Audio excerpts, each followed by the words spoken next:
Hello दोस्तों, स्वागत है आप सभी का एक नई क्लास के अंदर। आज हम सॉल्व करने वाले हैं कलाम एकेडमी के द्वारा जो तृतीय श्रेणी अध्यापक भर्ती परीक्षा के लिए ऑफलाइन टेस्ट सीरीज चल रही है। इसका मेजर टेस्ट नंबर 1 हम सॉल्व करने वाले हैं, जो कि है आपके लेवल 2 साइंस मैथ का पेपर। और ये पेपर हुआ था आपके 14/9/2025 को।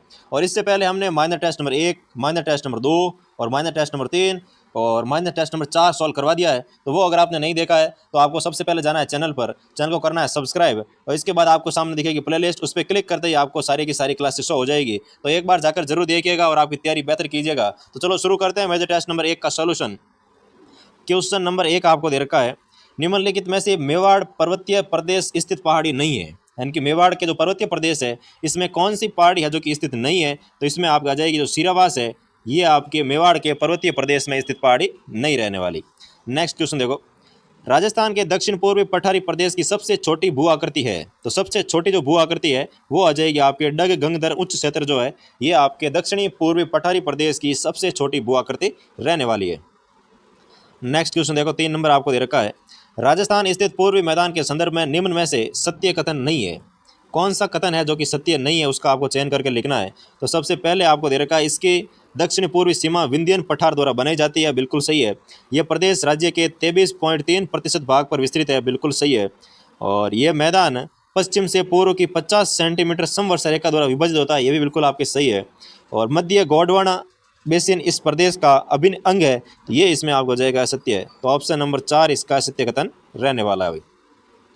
नेक्स्ट क्वेश्चन देखो, 5 नंबर आपको दे रखा है, 4 नंबर आपको दे रखा है, निम्नलिखित में से भू आकृतिक प्रदेश व प्राकृतिक भूदृश्य में से असुमेलित युग्म की पहचान कीजिए। तो कौन सा असुमेलित है उसका आपको पहचान करके लिखना है। तो हाड़ौती का प्रदेश, तो इसमें आपका आ जाएगा डाबी का पठार जो है, ये आपके हाड़ौती प्रदेश में स्थित है। बाणगंगा बेसिन, तो वागड़ प्रदेश, ये आपके हो जाएगा असुमेलित, क्योंकि बाणगंगा बनास बेसिन है, ये आपके वागड़ प्रदेश यानी कि डूंगरपुर साइड में नहीं है भाई। ये आपके इस साइड ये जो आपके टोंक है, मालपुरा टोंक है, इस तरफ आपके रहता है, न कि वागड़ क्षेत्र में। मध्य अरावली, इसमें आ जाएगा आपके परवेरिया दर्रा, और गग्गर का मैदान इसे कहते हैं नाली। तो इसमें आपके ऑप्शन नंबर 2 है वो सुमेलित नहीं रहने वाला। नेक्स्ट क्वेश्चन देखो, 5 नंबर, सूची 1 को सूची 2 के साथ सुमेलित कीजिए। सूची 1 में दे रखा है आपको नदी, सूची 2 में आपको दे रखा है नदी का उद्गम स्थल, और इसमें आपको सुमेलित करके नीचे दिए गए कूट में से चयन करना है। तो सबसे पहले दे रखा पार्वती नदी, तो पार्वती नदी का जो उद्गम स्थल है वो आपके इसमें आ जाएगा सीहोर क्षेत्र, यानी कि ऑप्शन नंबर इसमें आ जाएगा आपके 4 नंबर से हो जाएगा। फिर आएगा गग्गर नदी, तो गग्गर नदी का जो उद्गम स्थल है वो आ जाएगा आपके शिवालिक की पहाड़ियाँ, यानी कि बी में हो जाएगा 2। बनास नदी, तो बनास का जो उद्गम है वो आ जाएगा आपकी खमनौर की पहाड़ियाँ राजसमंद, यानी कि 1 नंबर। लूणी नदी का जो उद्गम है वो आ जाएगा अजमेर का जो नाग पहाड़ है, वहाँ से लूणी नदी का उद्गम होता है, इसमें आ जाएगा आपके 3, यानी कि 4 2 1 3। तो ऑप्शन नंबर 4 जो है वो बिल्कुल आपके करेक्ट हो जाएगा। नेक्स्ट क्वेश्चन देखो भाई, 6 नंबर आपको दे रखा है, राजस्थान के कुल नदी जल ग्रहण में बनास नदी का अंश है। यानी कि अगर राजस्थान में कुल नदियों का जल अगर 100% माना जाए तो इसमें बनास नदी का अंश कितना रहता है। तो बनास नदी का जो अंश है वो आपके इसमें आ जाएगा 27.48% जो है, ये बनास नदी का भाग रहता है भाई। तो 27.48% जो भाग है वो आपके बनास नदी का अंश रहने वाला है। नेक्स्ट क्वेश्चन देखो, कोल, रेतरी और अहेली नदियाँ जो है ये किसकी सहायक नदियाँ हैं। यानी कि कोल है, रेतरी है और अहेली कौन सी नदी की सहायक नदियाँ हैं। तो वो आ जाएगा आपकी पार्वती नदी की सहायक नदियाँ रहने वाली है। नेक्स्ट क्वेश्चन देखो, 8 नंबर आपको दे रखा है, निम्नलिखित नदी और समापन स्थल पर विचार कीजिए। यानी कि एक तरफ दे रखी है आपको नदी और सामने दे रखा है उस नदी का समापन स्थल, और आपको इसमें सही सुमेलित युग्म कौन कौन से उसका चयन करके लिखना है। तो साबरमती नदी, तो इसका उद्गम समापन स्थल आता है आपके खंभात की खाड़ी जो कि गुजरात के अंदर स्थित है। और पश्चिमी बनास नदी, तो इसका समापन स्थल आता है आपके कच्छ का रण। और माही नदी, तो माही नदी का जो समापन स्थल है वो भी आपके खंभात की खाड़ी रहने वाला है। तो इसमें आपके तीनों ही सुमेलित रहने वाले हैं, यानी कि ऑप्शन नंबर 3 जो है वो इसमें बिल्कुल करेक्ट हो जाएगा। नेक्स्ट क्वेश्चन देखो भाई, 9 नंबर आपको दे रखा है, निम्नलिखित कथनों पर विचार कीजिए। कुछ कथन दे रखे हैं, इस पर आपको विचार करना है, और ये दोनों कथन किस नदी के बारे में, सॉरी किस झील के बारे में है, उस झील का आपको चयन भी करना है भाई।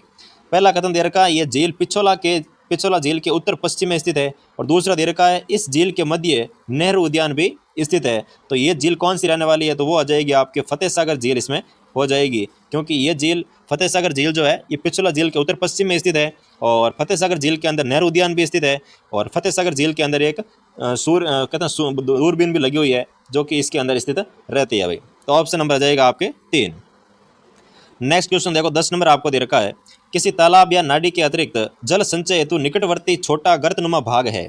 तो तालाब और नाडी के अलावा कौन सा ऐसा भाग होता है जो कि छोटा सा गर्तनुमा भाग होता है जहाँ पे जल संचय किया जाता है, तो वो आ जाएगा आपके नेहड़ा। तो नेहटा है, इसके अंदर भी जल है वो संचय किया जाता है। नेक्स्ट क्वेश्चन देखो भाई 11 नंबर आपको दे रखा है, निम्न में से सत्य कथन नहीं है। कौन सा कथन सत्य नहीं है उसका आपको चयन करके लिखना है। तो सबसे पहला आपको दे रखा है, जवाहर सागर बांध बोरावास गांव के निकट कोटा में स्थित है। बिल्कुल सही है, जो जवाहर सागर बांध है वो आपके बोरावास गांव के निकट कोटा में स्थित है। और दूसरा दे रखा है, कोटा बैराज चंबल नदी पर स्थित सबसे लंबा बांध है। तो ये इसमें आपके असत्य हो जाएगा भाई, कोटा बैराज सबसे लंबा बांध नहीं रहने वाला। तीसरा दे रखा है, राणा प्रताप सागर बांध चंबल परियोजना के द्वितीय चरण में निर्मित हुआ था। बिल्कुल सही है। और गोसुंडा बांध चित्तौड़गढ़ जिले के बेड़च नदी पर स्थित है। ये भी बिल्कुल सही है। आपके जो गोसुंडा बांध है वो चित्तौड़गढ़ जिले में स्थित है और बेड़च नदी के ऊपर स्थित है। तो इसमें आपके दूसरा कथन है वो सत्य नहीं रहने वाला। नेक्स्ट क्वेश्चन देखो भाई 12 नंबर आपको दे रखा है, निम्नलिखित यानी कि बावड़ी और सामने दे रखी है उसकी अवस्थिति, इसमें से असुमेलित युग्म कौन सा है उसका आपको चयन करके लिखना है। तो सबसे पहले आपको दे रखा है भंडारेश बावड़ी। तो भंडारेश जो बावड़ी है वो आपके दौसा में स्थित है। बिल्कुल सही है। और त्रिमुखी बावड़ी, तो त्रिमुखी जो बावड़ी है ये आपके उदयपुर के अंदर स्थित है। बिल्कुल सही है। और तपसी बावड़ी आपको मिलेगी बारां जिले के अंदर। ये भी बिल्कुल सही है। लेकिन पन्ना मीणा जो बावड़ी है ये आपके बूंदी में स्थित नहीं है भाई, इसमें हो जाएगा असुमेलित। यानी कि 4 नंबर ऑप्शन जो है ये आपके असुमेलित युग्म रहने वाला है। नेक्स्ट क्वेश्चन देखो 13 नंबर आपको दे रखा है, राजस्थान में चलने वाली पश्चिमोत्तर हवाओं की अवधि है, सबसे उपयुक्त विकल्प का चयन कीजिए। यानी कि पश्चिमोत्तर जो हवा है वो निम्न में से कौन सी अवधि के अंदर चलती है उसकी अवधि का आपको चयन करना है। तो इसमें आपकी अवधि आ जाएगी भाई मार्च से लेकर मध्य जून तक की जो हवाएं चलती है वो आपके पश्चिमी उत्तर यानी कि पश्चिम और उत्तर की साइड से चलने वाली हवाएं रहती है। तो ऑप्शन नंबर आ जाएगा आपके इसमें 3। नेक्स्ट क्वेश्चन देखो 14 नंबर क्वेश्चन आपको दे रखा है, निम्नलिखित में से किस जिला युग्म से 30 सेंटीमीटर समवर्षा रेखा नहीं गुजरती है। तो कौन से जिलों में से 30 सेंटीमीटर समवर्षा रेखा है वो नहीं गुजरती है। तो वो इसमें आ जाएगा आपके सीकर और झुंझुनू से 30 सेंटीमीटर समवर्षा रेखा है वो नहीं गुजरती है। नेक्स्ट क्वेश्चन देखो 15 नंबर आपको दे रखा है, निम्नलिखित में से कौन सा जिला कोपेन के AW जलवायु प्रदेश में सम्मिलित नहीं है। यानी कि कोपेन का जो AW जलवायु प्रदेश आता है इसमें कौन सा जिला है वो सम्मिलित नहीं रहता है। तो AW भाग जो है ये आपके दक्षिणी राजस्थान के अंदर रहता है। तो जो कोटा है ये आपके इसके अंतर्गत नहीं रहने वाला। जबकि झालावाड़ है, बांसवाड़ा है, डूंगरपुर है, ये सभी आपके AW जलवायु प्रदेश में सम्मिलित होते हैं। तो कोटा इसमें आपके बाहर रहने वाला है। तो ऑप्शन नंबर 4। नेक्स्ट क्वेश्चन देखो भाई 16 नंबर आपको दे रखा है, राजस्थान में national research for arid horticulture की स्थापना कहाँ की गई। तो national research centre for horticulture जो है इसकी स्थापना आपकी की गई है बीकानेर जिले के अंदर।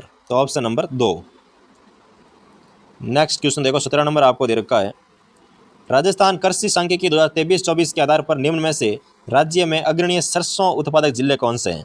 तो 23-24 के अनुसार जो सरसों उत्पादक में सबसे अग्रणीय जिले हैं वो आपके आते हैं अभी टोंक, अलवर और श्री गंगानगर जिले जो है ये आपके सरसों उत्पादन में सबसे आगे रहने वाले जिले होते हैं। नेक्स्ट क्वेश्चन देखो 18 नंबर आपको दे रखा है, निम्नलिखित में से कृषि जलवायु प्रदेश में ब्यावर, अजमेर और जयपुर और दौसा आते हैं। यानी कि ब्यावर है, अजमेर है, जयपुर है और दौसा जो क्षेत्र आता है ये कृषि जलवायु प्रदेश के कौन से भाग में रहता है। तो वो इसमें आ जाएगा आपके 3rd A अर्ध शुष्क पूर्वी मैदान जो है इसके अंतर्गत आपके ब्यावर, अजमेर, जयपुर, दौसा क्षेत्र शामिल रहते हैं। तो 3rd A इसके अंतर्गत आ जाएगा। नेक्स्ट क्वेश्चन देखो 19 नंबर आपको दे रखा है, राजस्थान बजट 2024-25 के अनुसार राज्य के कौन से स्थान पर एग्रो फूड पार्क स्थापित किया जाएगा। तो बजट 2024-25 के अनुसार कौन से स्थान पर एग्रो फूड पार्क स्थापित किया जाएगा। तो वो आपका जाएगा इसमें सांचौर जो जालोर है यहाँ पे आपके एग्रो फूड पार्क स्थापित किया जाएगा। तो ऑप्शन नंबर आ जाएगा 1। नेक्स्ट क्वेश्चन देखो भाई 20 नंबर आपको दे रखा है, राजस्थान वनों के संदर्भ में निम्न कथनों पर विचार कर सत्य कथनों की पहचान कीजिए। तो कुछ कथन दे रखे हैं, इस पर आपको पहचान करनी है और सत्य कथन का चयन भी करना है। तो रक्षित वनों पर पूर्णतः सरकारी नियंत्रण होता है, असत्य कथन। आरक्षित वनों का सर्वाधिक विस्तार उदयपुर में है, ये भी आपके असत्य हो जाएगा। अवर्गीकृत वन राज्य के कुल वन क्षेत्र का लगभग 6.6% भाग पर विस्तृत है, बिल्कुल सही है। तो ऑप्शन नंबर C जो है वो आपके बिल्कुल यानी कि ऑप्शन नंबर 4 कि केवल C सत्य है, ये आपके कथन सही हो जाएगा। नेक्स्ट क्वेश्चन देखो 21 नंबर आपको दे रखा है, निम्नलिखित में से कौन से जिले में शीशम के वृक्ष पर्याप्त है। तो शीशम के जो वृक्ष है वो आपके श्री गंगानगर जिले के अंदर पर्याप्त मात्रा में मिलने वाले हैं। नेक्स्ट क्वेश्चन देखो 22 नंबर आपको दे रखा है, राजस्थान के कितने जिले 100 वर्ग किलोमीटर क्षेत्र से कम क्षेत्रफल पर वन क्षेत्र रखते हैं? तो राजस्थान में कितने जिले हैं जहां पर 100 वर्ग किलोमीटर से भी कम क्षेत्र पर वन क्षेत्र पाया जाता है? तो इसमें आ जाएगा आपके केवल और केवल एक जिला है जो कि 100 किलोमीटर स्क्वायर से भी कम वन क्षेत्र रखता है भाई। नेक्स्ट क्वेश्चन देखो 23 नंबर, निम्नलिखित में से कौन सा राजस्थान वन नीति 2023 के लक्ष्य में शामिल नहीं है? तो राजस्थान वन नीति 2023 जो आई थी इसके लक्ष्यों में निम्नलिखित में से कौन सा है वो शामिल नहीं है, उसका आपको चयन करना है। तो सामुदायिक वन प्रबंधन शामिल है, वन्य जीव संरक्षण ये भी शामिल है, वन क्षेत्र में वृद्धि ये भी शामिल है, लेकिन पर्यावरण अवकर्षण जो है ये इसमें आपके शामिल नहीं रहने वाला। तो ऑप्शन नंबर 4 इसका बिल्कुल करेक्ट हो जाएगा। नेक्स्ट क्वेश्चन देखो भाई 24 नंबर आपको दे रखा है, एम सैंड नीति 2024 के तहत वर्ष 2028-29 तक कितनी मात्रा में एम सैंड उत्पादन का लक्ष्य रखा गया है? तो एम सैंड नीति 2024 के तहत 28-29 तक कितनी मात्रा में एम सैंड उत्पादन का लक्ष्य रखा गया है? तो वो इसमें आपका जाएगा 30 मिलियन टन प्रति वर्ष। ये लक्ष्य रखा गया था आपके 2028-29 तक 30 मिलियन टन प्रति वर्ष। नेक्स्ट क्वेश्चन देखा भाई 25 नंबर आपको दे रखा है, अर्जुन सर, हंसेरन बीकानेर और सीतापुरा और लक्कासर जयपुर किस खनन क्षेत्र के रूप में प्रसिद्ध है? तो ये आपके आ जाएगा पोटास खनन क्षेत्र के रूप में प्रसिद्ध रहता है भाई। आपके अर्जुन सर है, हंसेरन है, बीकानेर, सीतापुरा, लक्कासर जयपुर, तो ये सभी आपके पोटास के लिए प्रसिद्ध रहने वाले हैं। नेक्स्ट क्वेश्चन देखो भाई 26 नंबर आपको दे रखा है, निम्नलिखित में से राजस्थान से 100% उत्पादित होने वाला खनिज है? तो 100% राजस्थान से यानी कि राजस्थान का जो एकाधिकार है वो आपके इसमें आ जाएगा सेलेनाइट। ऑप्शन नंबर 1 पर सेलेनाइट पर राजस्थान का एकाधिकार है, अर्थात 100% है वो यही उत्पादित करता है। नेक्स्ट क्वेश्चन देखो भाई 27 नंबर आपको दे रखा है, राजस्थान में निम्न में से कौन सा लौह अयस्क खनन क्षेत्र नहीं है? तो लौह अयस्क खनन क्षेत्र कौन सा नहीं है उसका आपको चयन करके लिखना है। तो लोहारपुरा, मोहनपुरा ये आपके रहता है, कालीपाड़ी, तौंदा ये भी आपके लौह अयस्क रहता है, लेकिन पादरला जो नाना कराब है ये आपके लौह अयस्क खनन क्षेत्र नहीं रहने वाला। तो ऑप्शन नंबर 3 जो है ये आपके इसमें सही हो जाएगा। नेक्स्ट क्वेश्चन देखो अभी 28 नंबर आपको दे रखा है, राजस्थान में पीली भूरी रेतीली मृदा का विस्तार क्षेत्र है, सबसे उपयुक्त विकल्प का चयन करना है। तो पीली और भूरी जो मृदा है, रेतीली मृदा, इसका विस्तार कौन कौन से क्षेत्रों में रहता है? तो वो आ जाएगा आपके नागौर, डीडवाना, कुचामन और पाली, यानी कि ऑप्शन नंबर 1 इसमें आपके बिल्कुल करेक्ट हो जाएगा कि नागौर, डीडवाना, कुचामन और पाली के अंदर पीली भूरी रेतीली मृदा भी पाई जाती है। नेक्स्ट क्वेश्चन देखो अभी 29 नंबर आपको दे रखा है, निम्नलिखित कथनों पर विचार कीजिए और उपयुक्त विशेषता किस मृदा को संदर्भित करती है उस मृदा का आपको चयन करके लिखना है। तो इसमें क्या विशेषता दे रखी है वो देखो। पहली विशेषता इसमें दे रखी है कि ये मृदा मुख्यतः मध्य व दक्षिणी उदयपुर तथा डूंगरपुर जिले में मिलती है।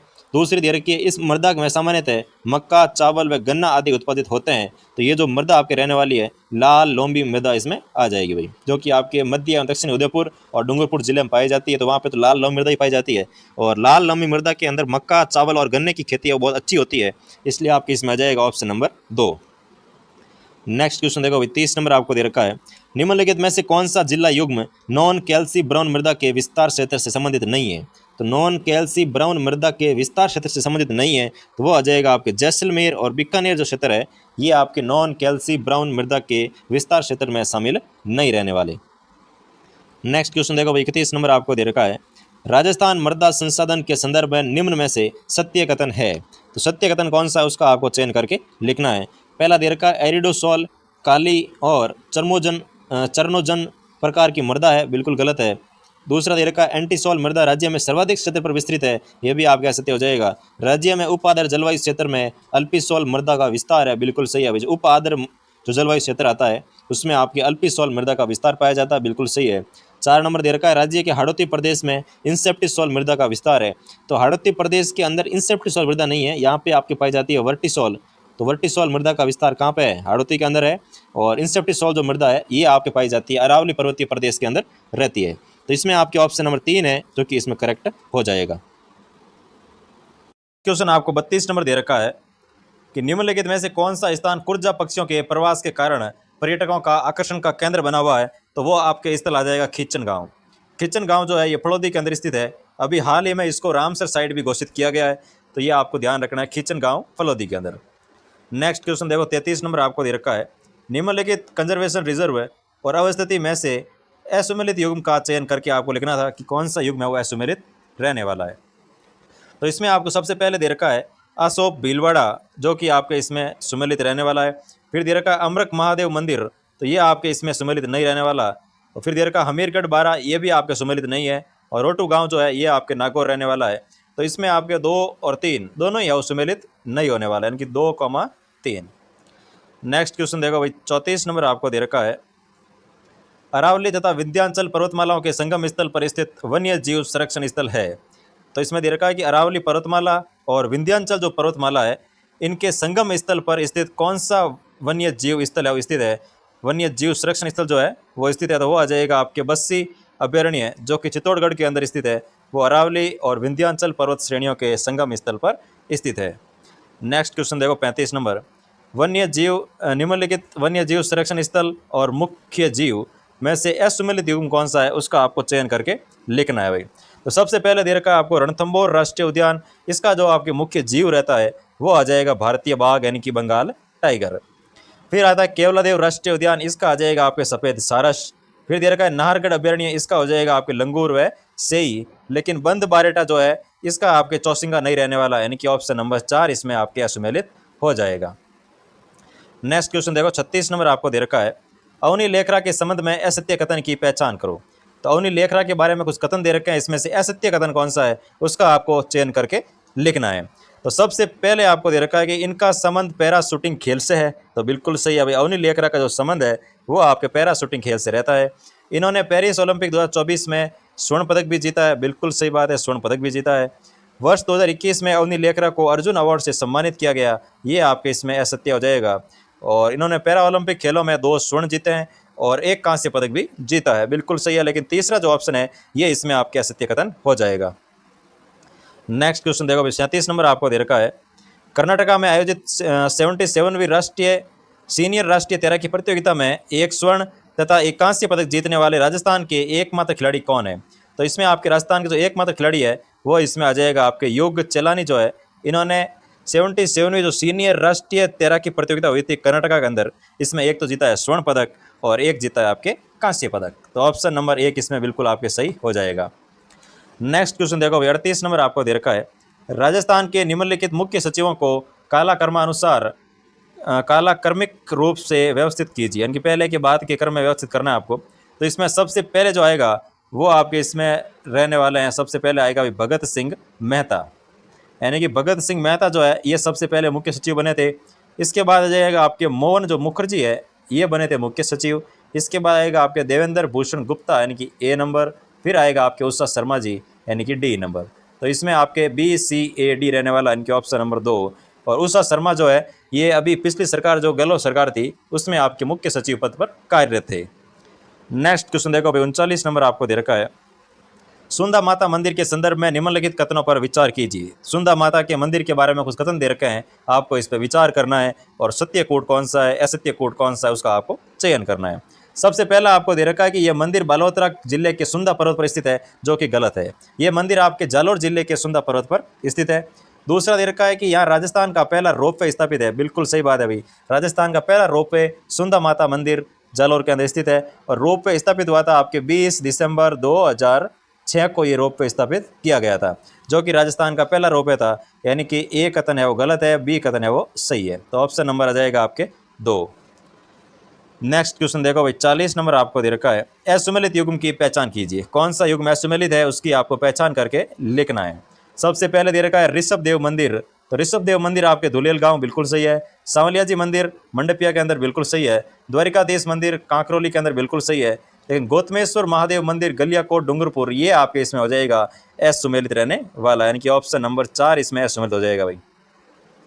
नेक्स्ट क्वेश्चन देखो भाई 41 नंबर आपको दे रखा है, निम्नलिखित में से कौन सा शहर राजस्थान का स्कॉटलैंड के नाम से जाना जाता है।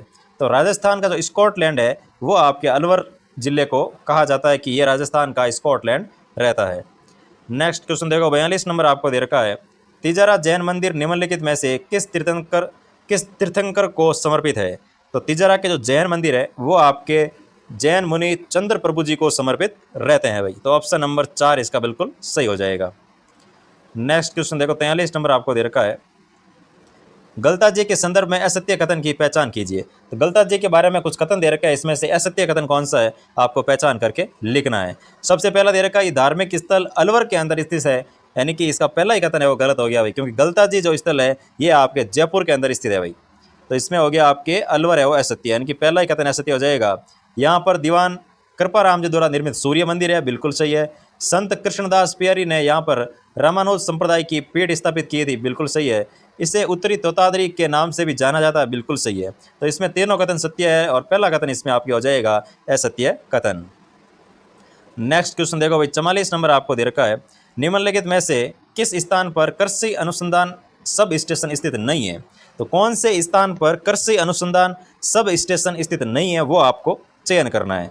तो इसमें देखो समदड़ी पाली के अंदर आपके सब स्टेशन स्थित रहता है, फिर दे रखा वल्लभ नगर उदयपुर यहाँ पर भी स्थित है, लेकिन कोडमदेसर बीकानेर के अंदर कोई भी कृषि सब स्टेशन स्थित नहीं है भाई। तो ऑप्शन नंबर हो जाएगा आपके 2।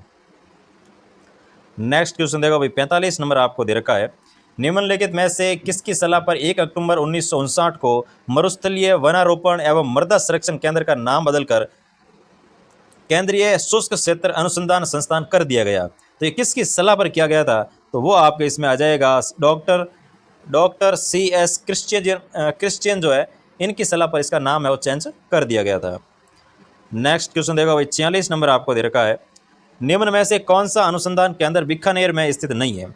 तो कौन सा अनुसंधान केंद्र है जो कि आपके बीकानेर के अंदर स्थित नहीं है, उसका आपको चयन करना है। तो राष्ट्रीय उष्ण अनुसंधान केंद्र बीकानेर के अंदर, सिरेमिक विद्युत अनुसंधान एवं विकास केंद्र ये भी आपके रहता है बीकानेर के अंदर स्थित, केंद्रीय शुष्क बागवानी संस्थान ये भी आपके बीकानेर में स्थित, लेकिन भैंस प्रजनन एवं अनुसंधान केंद्र जो है ये आपके बीकानेर में स्थित नहीं रहता है भाई। तो ऑप्शन नंबर 4 इसका बिल्कुल करेक्ट हो जाएगा। नेक्स्ट क्वेश्चन देखो भाई, 47 नंबर आपको दे रखा है, भारतीय कृषि अनुसंधान परिषद के अंतर्गत कृषि तकनीकी अनुप्रयोग अनुसंधान संस्थान जोन 2 का मुख्यालय वो कहाँ स्थित है? तो इसका जो जोन 2 का जो मुख्यालय है वो आपके रहेगा जोधपुर के अंदर स्थित रहने वाला है, राजस्थान जोधपुर के अंदर ये आपके जोन 2 का मुख्यालय स्थित है। नेक्स्ट क्वेश्चन देखो, राजस्थान के राज्य पुष्प का वैज्ञानिक नाम क्या है? तो राजस्थान का जो राज्य पुष्प है जो कि आपके रोइडे का फूल रहता है, इसका जो वैज्ञानिक नाम आता है वो रहता है टिकोमेला एंडुलेटा, टिकोमेला एंडुलेटा रहता है अभी। तो ऑप्शन नंबर 2। नेक्स्ट क्वेश्चन देखो भाई, 49 नंबर आपको दे रखा है, निम्नलिखित में से कौन सा कार्य जिला कलेक्टर की दंड नायक की भूमिका में नहीं आता है? तो दंड नायक की जो भूमिका में नहीं आता है तो वो आ जाएगा आपके लोकसभा के सदस्यों के चुनाव संपन्न करवाना, ये कार्य जिला कलेक्टर की दंड नायक की भूमिका में नहीं रहता है। नेक्स्ट क्वेश्चन देखो, 50 नंबर आपको दे रखा है, हाल ही में भारतीय जनता पार्टी के विधायक श्री कंवर लाल को निरहित किया गया है, ये किस विधानसभा क्षेत्र के विधायक थे? तो ये जो कंवर लाल जी अभी हाल ही में अयोग्य घोषित हुए हैं या फिर निर्रहित घोषित हुए हैं, ये आपके आ जाएगा अंता विधानसभा क्षेत्र से विधायक थे। तो अंता से ये विधायक थे, बीजेपी पार्टी से थे और अंता नामक विधानसभा क्षेत्र से निर्वाचित हुए थे। नेक्स्ट क्वेश्चन देखो, 51 नंबर आपको दे रखा है, 51 नंबर आपको दे रखा है, निम्नलिखित में से किस अनुच्छेद के अनुसार मंत्री परिषद का प्रधान मुख्यमंत्री होगा? यानी कि कौन सा आर्टिकल में यह उल्लेख है कि जो मंत्री परिषद है इसका जो प्रधान होगा वो मुख्यमंत्री होगा? तो ये इसमें आपके आ जाएगा आर्टिकल नंबर 163। आर्टिकल नंबर 163 में लिखा हुआ है कि जो मंत्री परिषद का मुखिया होगा या जो प्रधान होगा वो आपके मुख्यमंत्री रहने वाला है। नेक्स्ट क्वेश्चन देखो, भारतीय संविधान के अनुच्छेद 361 के तहत राज्यपाल के विरुद्ध व्यक्तिगत कार्रवाई के संबंध में दीवानी मामले कितने दिन की पूर्व सूचना के आधार पर लाए जा सकते हैं? तो वो इसमें हो जाएगा आपके 2 माह की पूर्व सूचना के आधार पर लाए जा सकते हैं। नेक्स्ट क्वेश्चन देखो, निम्नलिखित उद्योग और अवस्थिति में से असुमेलित युग्म की पहचान कीजिए। कौन सा उद्योग और अवस्थिति अब असुमेलित है उसका आपको पहचान करके लिखना है भाई। तो सबसे पहले आपको दे रखा है सल्फ्यूरिक एसिड जो कि आपके अलवर के अंदर स्थित रहने वाला है, यानी कि आपको सिर्फ असुमेलित युग्म का पहचान करनी है, ठीक है ना। तो लापार्ज सीमांत जो है ये आपके पिंडवाड़ा सिरोही में स्थित नहीं है भाई, यानी कि ये आपके हो जाएगा असुमेलित है। दी लक्ष्मी मिल्स ये आपके बियावर में, सेंट गोबेन ग्लास फैक्ट्री ये आपके भिवाड़ी खैरथल तिजारा के अंदर स्थित रहने वाला है, लेकिन लापार्ज सीमेंट जो है ये आपके चित्तौड़गढ़ के अंदर स्थित है, न कि सिरोही के अंदर। तो ऑप्शन नंबर 2 इसका बिल्कुल करेक्ट हो जाएगा। नेक्स्ट क्वेश्चन देखो भाई, 54 नंबर आपको दे रखा है, DMIC के प्रथम चरण में निम्न में से कौन सा नोड निवेश क्षेत्र में विकसित किया गया? तो कौन सा नोड है जिसे निवेश क्षेत्र में विकसित किया गया? तो वो आ जाएगा आपके इसमें खुसखेड़ा, भिवाड़ी और नीमराणा जो नोड है इसको आपके निवेश क्षेत्र के तहत विकसित किया गया, इनके ऑप्शन नंबर 1 इसका बिल्कुल करेक्ट हो जाएगा भाई। नेक्स्ट क्वेश्चन देखो भाई, 55 नंबर आपको दे रखा है कि सूची 1 को सूची 2 से सुमेलित कीजिए। तो सूची 1 में दे रखे हैं रिको द्वारा स्थापित नए औद्योगिक क्षेत्र, सूची 2 में आपको दे रखे हैं संबंधित जिला। तो इसमें आपको सुमेलित करके लिखना है कि कौन सा औद्योगिक क्षेत्र कौन से स्थान पर है वो विकसित किया जा रहा है। तो सबसे पहले आपको दे रखा है माल की तुस। तो माल की तुस जो औद्योगिक क्षेत्र है वो आपके इसमें उदयपुर जिले के अंदर स्थापित किया जा रहा है, यानी कि पहले में आ जाएगा आपके 4। फिर दे रखा उमरिया, तो उमरिया आ जाएगा आपके झालावाड़ यानी कि 1। फिर आ जाएगा आपके नाडोल जो कि आपके रहने वाला पाली के अंदर यानी कि 2। फिर आ जाएगा धर्मपुरा जो कि आपके रहेगा बाड़मेर के अंदर यानी कि 3। तो 4 1 2 3 यानी कि ऑप्शन नंबर 3 जो है ये इसमें आपके सही सुमेलित हो जाएगा। नेक्स्ट क्वेश्चन देखो भाई, 56 नंबर आपको दे रखा है संतान केवल माता पिता से नहीं अपितु अपने सभी पूर्वजों से गुणों को प्राप्त करती है, इस विचार को देने वाले मनोवैज्ञानिक है। यानी कि कौन से मनोवैज्ञानिक ने एक बताया है जो संतान प्राप्त होती है वो केवल माता पिता के डीएनए या फिर गुणों पर निर्भर नहीं करती है, वो उसके पूर्वज जैसे कि दादा दादी हो गया, नाना नानी हो गया, मामा हो गया, या फिर मान लो काका हो गया, ताऊ हो गया, ये सब है, इनके गुणों पर भी वो निर्भर करता है क्योंकि वो इसके क्या है पूर्वज है भाई, तो उनके गुणों में भी गुण भी इसमें आ सकते हैं। तो ये कहने वाले जो आपके साइंटिस्ट है वो कौन रहते हैं, तो वो आ जाएगा आपके ये कथन गाल्टन के द्वारा कहा गया था, इनके ऑप्शन नंबर 2। नेक्स्ट क्वेश्चन देखो भाई, 57 नंबर आपको दे रखा है निम्नलिखित में से कौन सा लक्षण सामान्यतः ऑटिज्म स्पेक्ट्रम डिसऑर्डर यानी कि ASD से जुड़ा हुआ है। तो सामाजिक सहभागिता और संचार में जो कठिनाई है ये आपके इसमें आ जाता है ASD यानी कि ऑटिज्म स्पेक्ट्रम डिसऑर्डर। यानी कि कोई व्यक्ति अगर जैसे समाज के अंदर अगर घुल मिल नहीं पा रहा है या फिर घर के अंदर ही रहना चाहता है, बाहर जाना ही नहीं चाहता, किसी से बातचीत करने में उसको परेशानी होती है, तो समझ जाना कि वो व्यक्ति ASD से प्रभावित है। यानी कि सामाजिक सहभागिता और संचार में अगर कठिनाई हो रही है तो वो व्यक्ति बिल्कुल आपके ऑटिज्म स्पेक्ट्रम डिसऑर्डर से ग्रसित है। नेक्स्ट क्वेश्चन देखो भाई, 58 नंबर आपको दे रखा है राजेश पढ़ाई में औसत है लेकिन बहुत अनुशासित और जिम्मेदार है, वह हर कार्य समय पर करता है और सहपाठियों के साथ सहयोग करता है। तो गार्डन ऑलपोर्ट के अनुसार ये किस प्रकार का गुण है। तो ऑलपोर्ट जो है इनके अनुसार जो ये लक्षण दिखते हैं ये आपके आते हैं केंद्रीय गुण के अंतर्गत। कौन सा गुण हो जाएगा भाई, तो केंद्रीय गुण के अंतर्गत वो रहने वाला है। नेक्स्ट क्वेश्चन देखो, 59 नंबर आपको दे रखा है असेसमेंट दे रखा है कि प्रश्नावली के माध्यम से व्यक्तित्व को मापा जा सकता है, और रीजन दे रखा है कि प्रश्नावली में दिए गए उत्तर प्राय हमेशा सत्य होते हैं। तो ये तो भाई गलत है, हमेशा सत्य थोड़ी होते हैं यार, मतलब असत्य भी तो हो सकते हैं, ऐसा थोड़ी है कि जो क्वेश्चन दे रखे हैं सारे के सारे सत्य है, नहीं, कभी असत्य भी हो सकते हैं, कभी इसमें उपरोक्त सभी भी आ सकता है। तो इसमें आपके आ जाएगा कि ए तो सही है लेकिन जो आर दे रखा है या कारण दे रखा है वो आपके इसमें असत्य हो जाएगा, यानी कि ऑप्शन नंबर 3। नेक्स्ट क्वेश्चन देखो भाई, 60 नंबर आपको दे रखा है हीरो, थीमा और फ्रेश। हीरो है, थीमा है और फ्रेश है आदि व्यक्तित्व मापन के पक्षों का प्रयोग किस विधि में होता है। तो आदि व्यक्तित्व मापन के पक्षों का जो प्रयोग होता है वो आपके इसमें आ जाएगा भाई विषय आत्मबोध के अंतर्गत इसका उपयोग होता है, यानी कि विषय आत्मबोध, ऑप्शन नंबर 2 विषय आत्मबोध विधि इसमें रहती है। नेक्स्ट क्वेश्चन देखो भाई, 61 नंबर आपको दे रखा है गैलन ने किस मनोवैज्ञानिक की वर्गीकरण विधि को आगे बढ़ाया। यानी कि जो गैलन है इन्होंने किस मनोवैज्ञानिक की विधि को वर्गीकरण विधि को आगे बढ़ाया था, तो वो इसमें आपके आ जाएगा हिप्पोक्रेटस जो वैज्ञानिक था, इसकी विधियों को या इसके सिद्धांतों को जो आगे बढ़ाया था वो आपके रहते हैं गैलन के द्वारा बढ़ाया गया। नेक्स्ट क्वेश्चन देखो भाई, 62 नंबर आपको दे रखा है गैनीय के अनुसार अधिगम का सर्वोच्च स्तर कौन सा है। तो गैनीय के अनुसार जो अधिगम का सर्वोच्च स्तर आता है वो कौन सा रहता है, तो वो इसमें आ जाएगा आपके समस्या समाधान अधिगम, यानी कि ऑप्शन नंबर 2 जो है ये आपके गैनीय के अनुसार अधिगम का सर्वोच्च स्तर रहता है भाई। नेक्स्ट क्वेश्चन देखो, निम्न में से संज्ञानवादी अधिगम से संबंधित विचारक नहीं है। यानी कि आपको निम्नलिखित में से उस विचारक का चयन करना है जो कि आपके संज्ञानवादी अधिगम से संबंधित नहीं रहता है। तो वो आ जाएगा आपके जो हल है ये आपके भाई संज्ञानवादी अधिगम से संबंधित नहीं रहने वाला, यानी कि ऑप्शन नंबर 4। नेक्स्ट क्वेश्चन देखो भाई, 64 नंबर आपको दे रखा है स्तंभ 1 यानी कि युक्ति और स्तंभ 2 जिसमें दे रखा है आपके उदाहरण, इसमें आपको सही सुमेलित करके लिखना है कि कौन सी युक्ति कौन से उदाहरण पर सटीक बैठती है, वो आपको देखना है। तो सबसे पहले इसमें दे रखा है आपके दमन। तो दमन जो है ये आपके इसमें आ जाएगा कि बुरी यादों को भूल जाना ही दमन है, यानी कि जो बुरी आदतें हैं आपके अंदर उनको आप अगर भूल रहे हैं तो वो आपका दमन है, ठीक है। फिर दे रखा है प्रक्षेपण, यानी कि पहले हो गया सी, फिर आपको दे रखा है कि प्रक्षेपण। तो प्रक्षेपण का मतलब होता है कि भाई अपनी कमजोरियों को दूसरों पर आप थोप रहे हो, यानी कि आपको कोई चीज़ है वो दूसरों पर प्रक्षेपित कर रहे हो, इसका मतलब है कि अपनी कमजोरियों को दूसरों पर थोपना, यानी कि दूसरे में आ जाएगा आपके बी। फिर आपको दे रखा है युक्तिकरण। युक्तिकरण का मतलब होता है कि भाई असफलता का जो दोष है वो आप प्रश्न पत्र को देना, यानी कि आप पढ़ाई तो करते नहीं हो और बोलते हो कि नहीं प्रश्न पत्र इस बार हार्ड आ गया, ये हो गया, वो हो गया, आउट ऑफ सिलेबस आ गया, तो इसका मतलब है कि वो आप एक युक्तिकरण कर रहे हो, ठीक है ना, यानी तो इसमें हो जाएगा आपके ए। फिर दे रखा प्रतिस्थापन, तो प्रतिस्थापन हो जाएगा आपके कि गुस्सा किसी और पर था और निकाला किसी और पर, तो वो आपके हो जाता है प्रतिस्थापन यानी कि डी। तो CBAD यानी कि ऑप्शन नंबर 1 जो है ये इसमें आपके बिल्कुल करेक्ट हो जाएगा।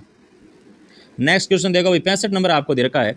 कक्षा में एक छात्र परीक्षा में असफल होने पर कहता है कि पेपर बहुत कठिन था इसलिए मैं पास नहीं हो पाया, यानी कि ये आपके रहता है युक्तिकरण कि गलती तो खुद की है कि पढ़ तो खुद नहीं रहा था, लेकिन दोस्त किसे दे रहा है, पेपर को दे रहा है कि पेपर बहुत कठिन आया था इसलिए मैं पास नहीं हो पाया, यानी कि ऑप्शन नंबर 3 इसका करेक्ट हो जाएगा। नेक्स्ट क्वेश्चन देखो भाई, 66 आपको दे रखा है। निम्नलिखित में से कौन सा कथन अधिगम के बारे में सही है, तो अधिगम के बारे में कौन सा कथन सही है उसका आपको चयन करना है। तो इसमें आपके आ जाएगा कि अधिगम से तात्पर्य है उन परिवर्तनों से है जो अभ्यास और अनुभवों के फलस्वरूप होते हैं, बिल्कुल सही है। अधिगम एक वो चीज़ है या फिर वो परिवर्तन है जिसमें आप अभ्यास से या फिर अनुभवों से सीखते हैं, उनका फलस्वरूप जो आप सीखते हैं, जो फलस्वरूप जो परिवर्तन होता है आपके व्यवहार के अंदर, वही आपका अधिगम रहता है, यानी कि ऑप्शन नंबर 4। नेक्स्ट क्वेश्चन देखो भाई, 67 आपको दे रखा है। कीर्ति हमेशा बैडमिंटन खेलने में उत्साह महसूस करती है और चुनौतियों का सामना भी करती है।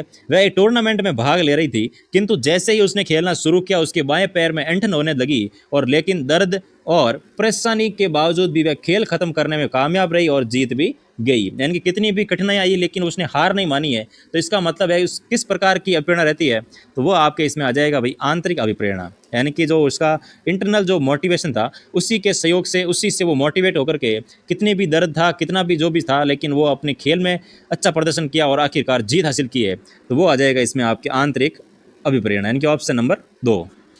नेक्स्ट क्वेश्चन देखो भाई, 68 आपको दे रखा है कि एक अर्जित अभिप्रेरणा जिससे प्रेरित होकर बालक अपने कार्य को इस ढंग से करता है कि उसे अधिक से अधिक सफलता मिल सके तो कहलाती है, तो वो आ जाएगी आपकी उपलब्धि अभिप्रेरणा, यानी कि वो मेहनत कर रहा है, उसकी सब एग्जाम पास होगा तो वो ज़्यादा मोटिवेट होगा कि भी मैंने पढ़ाई की और मैं पास हो गया, तो इसका मतलब है आगे मैं ये बड़ा एग्जाम है इसकी तैयारी करता हूँ ताकि मैं इसमें भी सफल हो जाऊँ, तो इसका मतलब उपलब्धि अभिप्रेरणा होगी भाई उसकी।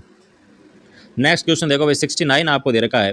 वह अभिप्रेरक शक्ति जो हमारे ध्यान को आकर्षित कर उसे किसी वस्तु, उद्दीपन या कार्य विशेष के संपादन में बराबर बनाए रखकर हमें वांछित उद्देश्य की पूर्ति में सहयोग प्रदान करती है कहलाती है, तो वो हो जाएगी आपकी रुचि, ऑप्शन नंबर 3। नेक्स्ट क्वेश्चन देखो भाई, 70 नंबर आपको दे रखा है। जीन पियाजे के अनुसार संज्ञानात्मक विकास की किस अवस्था में बालकों में भाषा का विकास ठीक प्रकार से प्रारंभ हो जाता है तथा भाषा अभिव्यक्ति का माध्यम बनने लग जाती है, तो कौन सी अवस्था के अंदर जो भाषा है वो माध्यम बन जाती है अभिव्यक्ति का, तो वो आ जाएगा आपकी पूर्व संक्रियात्मक अवस्था के अंदर जो भाषा है वो आप बच्चे के अभिव्यक्ति का माध्यम बन जाती है, यानी कि वो बच्चा बोलना शुरू कर देता है। भाई किसी से बात करेगा तो वो बात करके ही अपनी जो बातें हैं वो बता देता है, तो इसमें आ जाएगा आपके पूर्व संक्रियात्मक अवस्था, ऑप्शन नंबर 1। नेक्स्ट क्वेश्चन देखो भाई, 71 नंबर आपको दे रखा है। कोहलबर्ग के नैतिक विकास सिद्धांत के अनुसार आत्म परिपूरक पारस्परिकता यानी कि नैतिक विकास के किस चरण की विशेषता है, तो आत्म परिपूरक पारस्परिकता जो है नैतिक विकास के किस चरण की विशेषता रहती है, तो वो इसमें आपके आ जाएगा साधनात्मक सापेक्षवादी उन्मुक्ता जो है ये इसका आपके विशेषता रहने वाली, ऑप्शन नंबर 4।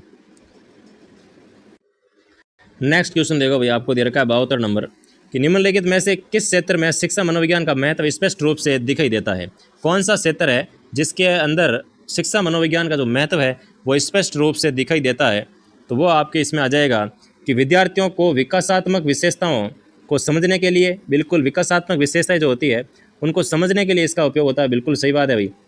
और फिर दे रखा है विद्यार्थियों की व्यक्तिक विभिन्नताओं को समझने के लिए, बिल्कुल सही है।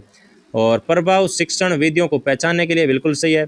और पाठ्यचर्या के निर्माण में भी उपयोग होती है, बिल्कुल सही है भाई। तो इसमें आपका जाएगा ABCD, यानी कि चारों ही आपके सही है। नेक्स्ट क्वेश्चन देखो भाई, 73 आपको दे रखा है कि शिक्षा मनोविज्ञान के क्षेत्र को विभिन्न श्रेणियों के अंतर्गत वर्गीकृत किया जा सकता है। वृद्धि और विकास के ज्ञान को किस श्रेणी के अंतर्गत वर्गीकृत किया जा सकता है, तो वो इसमें आ जाएगा आपके अधिगमकर्ता के अंतर्गत इसको वर्गीकृत किया जा सकता है, यानी कि ऑप्शन नंबर 3। नेक्स्ट क्वेश्चन देखो भाई, 74 आपको दे रखा है। गाथरी का अधिगम सिद्धांत किस नाम से प्रसिद्ध है, तो गाथरी का जो अधिगम सिद्धांत है इसे किस नाम से जाना जाता है, किस नाम से प्रसिद्ध है, तो वो आपके इसमें आ जाएगा कि कंटिग्यूरी जो थ्योरी है वो आपके इसके सिद्धांत के अन्य नाम भी रहता है। कौन सी थ्योरी है? तो कंटी की थ्योरी जो है वो इसका आपके सिद्धांत का नाम रहता है। नेक्स्ट क्वेश्चन देखो भाई, 75 आपको दे रखा है। एक मछुआरा तालाब में कांटा डालता है और 10 मिनट में मछली मिल जाती है, कभी 30 मिनट बाद मछली मिलती है, ये किस प्रकार का पुनर्बलन है? तो ये जो पुनर्बलन उस मछुआरे को मिल रहा है वो आपका आ जाएगा भाई परिवर्तीय अंतराल का पुनर्बलन रहता है, यानी कि कोई निश्चित अंतराल नहीं है, अंतराल परिवर्तित हो रहा है, कभी 10 मिनट बाद मिल रही है, कभी 30 मिनट बाद मिल रही है, तो कभी 40 मिनट बाद, तो कभी 1 घंटे बाद। तो ये आ जाएगा आपके परिवर्तनीय अंतराल के अंतर्गत रहने वाला है। नेक्स्ट क्वेश्चन देखो भाई, 76 आपको दे रखा है। गणित के अध्यापक ने बच्चों को प्रश्न का उत्तर देते समय विस्तारपूर्वक बोर्ड मास का नियम समझाया, यानी कि पहले तो उसको नियम समझाया भाई और फिर उस पर उसने प्रश्न हल करने के लिए दिए। तो यह नियम, यह किस नियम का उदाहरण है? तो ये आपके नियम आ जाएगा आंशिक क्रिया का नियम। कौन सी क्रिया का नियम? तो आंशिक क्रिया का नियम रहने वाला है। नेक्स्ट क्वेश्चन देखो, दांतों का निर्माण होता है, तो दांतों का जो निर्माण है वो आपके गर्भावस्था में होना शुरू हो जाता है भाई, तो दांतों का निर्माण गर्भावस्था। नेक्स्ट क्वेश्चन देखो भाई, 78 आपको दे रखा है। विकास का सिद्धांत नहीं है, कौन सा सिद्धांत है जो विकास का सिद्धांत नहीं है? तो वो आ जाएगा आपके तत्परता का सिद्धांत जो है ये आपके विकास का सिद्धांत नहीं रहने वाला। नेक्स्ट क्वेश्चन देखो, निम्नलिखित में से कौन सा संवेग यानी कि इमोशन की विशेषता नहीं है? तो संवेग तात्कालिक और क्षणिक होते हैं, बिल्कुल सही है। संवेग शारीरिक परिवर्तनों से जुड़े होते हैं, जैसे धड़कन तेज होना, पसीना आना, बिल्कुल सही है। संवेग अनुभव और व्यवहार दोनों को प्रभावित करते हैं, बिल्कुल सही है। संवेग हमेशा तर्क संगत और स्थिर होते हैं, नहीं नहीं नहीं, संवेग हमेशा तात्कालिक होंगे और क्षणिक होंगे भाई, ठीक है ना। तो चौथा ऑप्शन जो है ये आपके विशेषता नहीं रहने वाली। नेक्स्ट क्वेश्चन देखो भाई, 80 नंबर आपको दे रखा है कि पावलोव के प्रयोग में घंटी को बार बार भोजन से जोड़ने पर कुत्ता केवल घंटी की आवाज़ पर लाल टपकाने लगा है। रीज़न है क्योंकि भोजन यूएस और घंटी सीएस के बार बार संयोग से यूसीआर सीआर बन गई है। तो इसमें क्या बन गई है? तो यूसीआर और सीआर बन गई है, यानी कि ए और आर दोनों सही है और आर है वो ए की व्याख्या भी करता है। तो ऑप्शन नंबर 1 इसका बिल्कुल करेक्ट हो जाएगा भाई। नेक्स्ट क्वेश्चन देखो भाई, 81 आपको दे रखा है। निम्न में से रचना और लेखक कौन सा युग में वो सही सुमेलित नहीं है? तो एक तरफ दे रखी है रचना, सामने दे रखा है उसका लेखक, और कौन सा युग में वो सही सुमेलित नहीं है उसका आपको चयन करके लिखना है भाई। तो सबसे पहले आपको दे रखा किरतार बावनी, तो किरतार बावनी के जो लेखक आते हैं वो है आपके दुर्सा आडा जी, बिल्कुल सही है। फिर दे रखा गोगाजी रसावला, तो गोगाजी का रसावला जो है ये आपके जसदान बिट्ठू का नहीं रहता है भाई, तो ऑप्शन नंबर 2 जो है ये आपके सुमेलित नहीं है। बाकी वीर माइंड जो है वो आपका आ जाएगी बादर डाडी, नाग दमन जो है ये आपका आ जाएगी संयोजी की, लेकिन गोगा जी का रसावला जो है ये आपकी जसदान बिट्ठू की नहीं रहने वाली। नेक्स्ट क्वेश्चन देखो 82 आपको दे रखा है। निम्न में से कौन हाड़ौती अंचल के प्रसिद्ध गीतकार के रूप में विख्यात है? तो हाड़ौती अंचल के प्रसिद्ध गीतकार के रूप में कौन विख्यात है? तो वो आ जाएगा आपके रघुराज सिंह हाड़ा। कौन है भाई? तो हाड़ा मतलब हाड़ौती, तो रघुराज सिंह जो हाड़ा है ये आपके हाड़ौती के प्रसिद्ध भाई सिंगर है आपके, तो ऑप्शन नंबर आ जाएगा आपके 3। नेक्स्ट क्वेश्चन देखो भाई, क्वेश्चन नंबर 83 आपको दे रखा है। निम्नलिखित में से ख्यात साहित्य का स्वरूप है, तो ख्यात साहित्य का स्वरूप कौन सा होता है? तो वो आ जाएगा आपके गद्यात्मक ऐतिहासिक विवरण जो है ये आपके ख्यात साहित्य का स्वरूप रहता है। नेक्स्ट क्वेश्चन देखो, निम्न में से मेवाती की उपबोली है, तो मेवाती की जो उपबोली है वो आ जाएगी आपके अहिरवाटी, यानी कि ऑप्शन नंबर 3। नेक्स्ट क्वेश्चन देखो भाई, 85 आपको दे रखा है। 2 से लेकर 7 जुलाई 2025 तक चीन में आयोजित एशिया कप वुशु प्रतियोगिता में राजस्थान के किस खिलाड़ी ने 75 किलोग्राम वर्ग में रजत पदक है वो जीता है? तो वो आ जाएगा आपके महक शर्मा जो है, इन्होंने चीन के अंदर भारत का नाम रोशन किया है, राजस्थान का नाम भी रोशन किया है, क्योंकि इन्होंने 75 किलोग्राम वर्ग के अंदर सिल्वर पदक जीता है भाई, तो महक Sharma, option number 4। Next question देखो भाई, 86 आपको दे रखा है। राजस्थानी भाषा के लिए साहित्य अकादमी युवा पुरस्कार 2025 किससे प्रदान किया गया? तो राजस्थानी भाषा के लिए साहित्य अकादमी युवा पुरस्कार 2025 जो है वो आपके पूनम चंद गोदारा जी को दिया गया है भाई, तो ऑप्शन नंबर आ जाएगा आपके 1। नेक्स्ट क्वेश्चन देखो भाई, 87 आपको दे रखा है। हाल ही में राजस्थान सरकार की प्रदेशवासियों को बेहतर स्वास्थ्य सुविधा उपलब्ध करवाने हेतु डैश डैश डैश लॉन्च किया गया। तो बेहतर सुविधा, स्वास्थ्य जो सुविधा है वो बेहतर देने के लिए एक ऐप लॉन्च किया गया था जिसका नाम आता है राज उपचार ऐप, यानी कि ऑप्शन नंबर 3। तो राज उपचार ऐप को लॉन्च किया गया है भाई। नेक्स्ट क्वेश्चन देखो भाई, 88 आपको दे रखा है कि धरती आबा पर जनजाति ग्राम उत्कर्ष अभियान के संबंध में निम्नलिखित कथनों पर विचार कीजिए और इसमें से आपको सत्य कथन कौन से उसका चयन भी करना है भाई। तो इसमें आपके सबसे पहले आपको दे रखा है, इस अभियान में राज्य स्तर शुरुआत प्रतापगढ़ जिले से होती है, बिल्कुल गलत है। इस अभियान में 27 जिले और इतनी ग्राम पंचायत है वो भी आप गलत आ जाएगा। इस अभियान का उद्देश्य ग्रामीण जनजातीय परिवारों तक सरकारी योजनाओं का लाभ पहुंचाना एवं उन्हें सशक्त करना, बिल्कुल सही है ऑप्शन नंबर सी। यानी कि आपके आ जाएगा इसमें ऑप्शन नंबर 3 केवल सी कथन है वो सत्य हो जाएगा। नेक्स्ट क्वेश्चन देखो भाई 89 आपको दे रखा है। 89 आपको दे रखा है कि 11 अप्रैल को राजस्थान सरकार ने 25 योजनाएं कार्यक्रम को फ्लैगशिप घोषित किया गया है। यानी कि जो 25 योजनाएं थी उनको फ्लैगशिप घोषित किया है। तो निम्नलिखित में से असंगत युग्म का चयन कीजिए। योजना और कार्यक्रम और संबंधित विभाग आपको दे रखा है। तो स्वामित्व जो योजना है वो आपके रहती है पंचायती राज विभाग की, बिल्कुल सही है। मुख्यमंत्री स्वनिधि योजना ये आपके रहती है स्वायत्त शासन विभाग की, बिल्कुल सही है।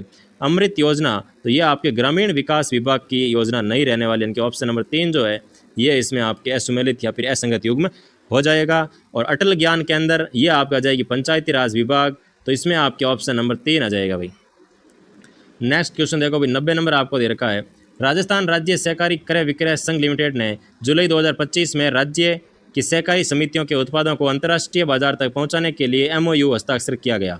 तो MOU हस्ताक्षर जो है वो किसके साथ किया गया, तो वो आ जाएगा आपके राष्ट्रीय सहकारी निर्यात लिमिटेड के साथ MOU किया गया, ऑप्शन नंबर 2। नेक्स्ट क्वेश्चन देखो भाई 91 आपको दे रखा है। गणित के क्वेश्चन शुरू हो रहे हैं अभी। मैं इसमें केवल आपको आंसर बता दूंगा कि भाई ये आंसर इसका राइट आंसर है, लेकिन आप साइंस मैथ के स्टूडेंट हैं तो आपको वीडियो को पॉज करना है और प्रत्येक आंसर को सॉल्व करते हुए जो मैं सही आंसर बता रहा हूँ वो आपको आना चाहिए। आपका सोल्यूशन होने पर आपको वो सही आंसर आना चाहिए, ठीक है ना, तभी आपको आगे बढ़ना है। तब तक आपको उसका प्रैक्टिस करना है और उस क्वेश्चन के सही आंसर निकालना है, ठीक है ना। तो चलो मैं आपको इसकी जो राइट आंसर है वो बता देता हूँ। 91 आपको दे रखा है किसी संख्या रेखा पर स्थित प्रत्येक बिंदु निरूपित करता है। तो प्रत्येक बिंदु जो है वो एक अद्वितीय वास्तविक संख्या को निरूपित करता है। किसे करता है, तो एक अद्वितीय वास्तविक संख्या को निरूपित करेगा भाई। ऑप्शन नंबर 1 इसका बिल्कुल करेक्ट हो जाएगा कि किसी संख्या रेखा पर स्थित प्रत्येक एक बिंदु, जैसे ये संख्या रेखा है इस पर चाहे कितने भी बिंदु हो सकते हैं, तो ये प्रत्येक जो बिंदु है ये आपके एक अद्वितीय वास्तविक संख्या को निरूपित करता है। नेक्स्ट क्वेश्चन देखो 2 की पावर 3, 3 की पावर 4, 5 की पावर 4 गुणा 7 के गुणनफल के अंत में शून्यों की संख्या होगी। तो इसमें जो शून्यों की संख्या होगी वो तो आपको पता है कि 2 गुणा 5 गुणा होते हैं तब इसमें शून्यों की संख्या होती है। तो इसमें 2 और 5 की कॉमन घात कितनी है, 3 है। तो इसमें आपका आ जाएगा कि शून्यों की संख्या आएगी 3, ऑप्शन नंबर 1। नेक्स्ट क्वेश्चन देखो 93 आपको दे रखा है। यदि 3 की पावर x - 1 बराबर 9 और 4 की पावर y + 2 बराबर 64 हो तो x बटा y का मान ज्ञात कीजिए। तो इसमें जो x बटा y का जो मान आएगा वो आपको मिलेगा 3, ऑप्शन नंबर 4। नेक्स्ट क्वेश्चन देखो भाई 94 आपको दे रखा है। यदि 2 की पावर 5x भाग 2 की पावर x बराबर 5 अंडर यानी कि इसमें आपके 1/5 घात है, ठीक है ना, 2 की पावर 20 हो तो x का मान ज्ञात कीजिए। तो इसमें जो x का मान आएगा वो आपको मिलेगा 1, ऑप्शन नंबर 3। नेक्स्ट क्वेश्चन देखो यदि 5 की पावर x - 3 गुणा 3 की पावर 2x - 8 बराबर 225 हो तो x का मान ज्ञात कीजिए। तो इसमें आपको x का मान ज्ञात करना है। तो इसमें जो x का मान आपको मिलेगा वो आएगा आपके 5। कितना आएगा भाई, तो x का मान इसमें आपको 5 मिलने वाला, ऑप्शन नंबर 2। नेक्स्ट क्वेश्चन देखो 96 आपको दे रखा है। 4 अंकों की छोटी से छोटी पूर्ण वर्ग संख्या है। तो 4 अंकों की सबसे छोटी पूर्ण वर्ग जो संख्या आएगी वो आपको मिलेगी 1024, यानी कि ऑप्शन नंबर 3। नेक्स्ट क्वेश्चन देखो भाई 97 आपको दे रखा है। 8 + 2 अंडर 15 का वर्गमूल है। तो 8 + 2 अंडर 15 का जो वर्गमूल आपको मिलेगा वो आ जाएगा √5 + √3। नेक्स्ट क्वेश्चन देखो भाई 98 आपको दे रखा है। x के वर्गमूल व x के घनमूल का गुणनफल होगा। तो x के वर्गमूल और x के घनमूल का जो आपके गुणनफल आएगा वो इसमें आ जाएगा आपके x के 5 घात का छठा मूल, यानी कि x के 5 घात का जो छठा मूल प्राप्त होगा वो आपके इन दोनों के वर्गमूल और घनमूल के बराबर रहने वाला है भाई। यानी कि ऑप्शन नंबर 2 जो है वो इसमें बिल्कुल आपके करेक्ट हो जाएगा। नेक्स्ट क्वेश्चन देखो भाई 99 देखो। 99 आपको दे रखा है निम्न में से असत्य कथन है। तो असत्य कथन कौन सा है उसका आपको चयन करके लिखना है। सबसे पहला दे रखा है किसी भी पूर्ण संख्या के अंतिम दो अंक विषम नहीं हो सकते। कोई भी पूर्ण वर्ग संख्या है उसके अंतिम 2 जो वर्ण है ना या 2 जो अंक है वो कभी भी विषम नहीं होंगे, ये आप ध्यान रखना, ठीक है ना। पूछ ले कभी कि इसमें से कौन सी संख्या पूर्ण वर्ग संख्या है, तो उसके आखिरी दो अंक देख लेना आप, दोनों है वो कभी भी विषम नहीं होगा। एक विषम हो सकता है लेकिन दोनों कभी भी विषम नहीं होंगे। किसी भी पूर्ण वर्ग संख्या के अंत में शून्यों की संख्या विषम नहीं हो सकती, शून्यों की संख्या भी विषम नहीं हो सकती। n लगातार विषम संख्याओं का योग सदैव पूर्ण वर्ग संख्या प्राप्त होती है, यानी कि n लगातार जो विषम संख्या होती है इनका अगर योग देखा जाए तो सदैव पूर्ण वर्ग संख्या ही प्राप्त होगी। किसी भी पूर्ण वर्ग संख्या का इकाई अंक 2, 3, 7, 8 होता है, ये इसमें आपके असत्य कथन हो जाएगा भाई, option number 3। Sorry option number 4 जो है वो आपके इसमें असत्य हो जाएगा, क्योंकि ये अंक है वो किसी भी संख्या के इकाई अंक, ऐसा जरूरी नहीं है कि हो गई होगा, कोई जरूरी नहीं है, वो भी सकता है और नहीं भी हो सकता भाई, ठीक है ना। तो ऑप्शन नंबर 4 इसमें असत्य हो जाएगा। नेक्स्ट क्वेश्चन देखो, 100 नंबर आपको दे रखा है, घन क्यूब आपको दे रखा है 0.0000343 प्लस घन क्यूब 0.0000027, तो इसका मान क्या होगा, तो वो आ जाएगा 1/10।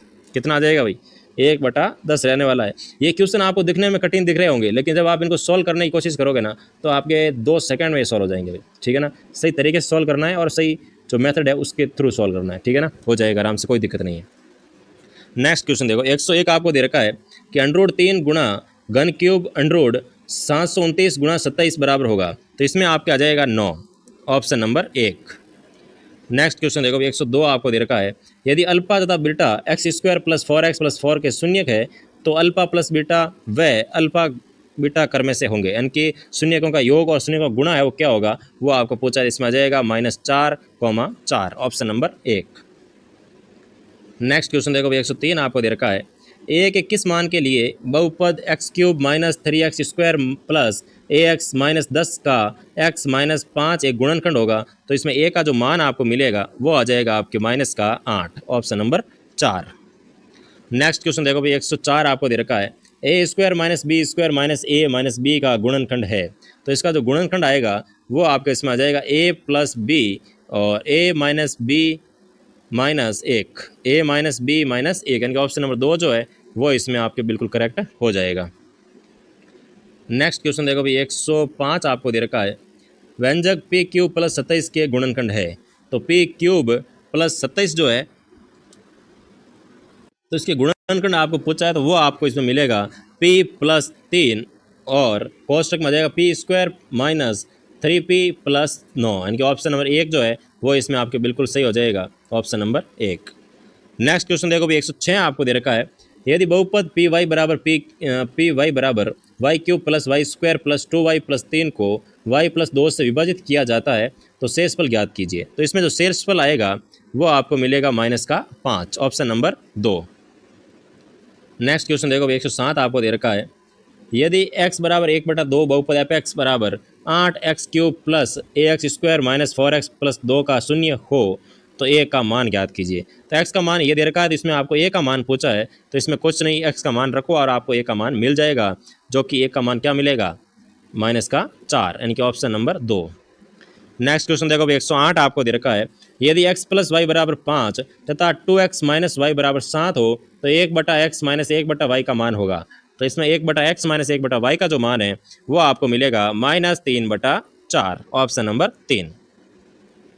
नेक्स्ट क्वेश्चन देखो, 109 आपको दे रखा है, किसी संख्या में 16/2/3% की वृद्धि करने पर 4200 प्राप्त होता है, यदि उस संख्या में 16/2/3 की कमी कर दी जाए तो कितना प्राप्त होगा, तो इसमें आ जाएगा अगर कमी कर रहे हो तो वह संख्या आपको प्राप्त होगी 3000, यानी कि ऑप्शन नंबर 3।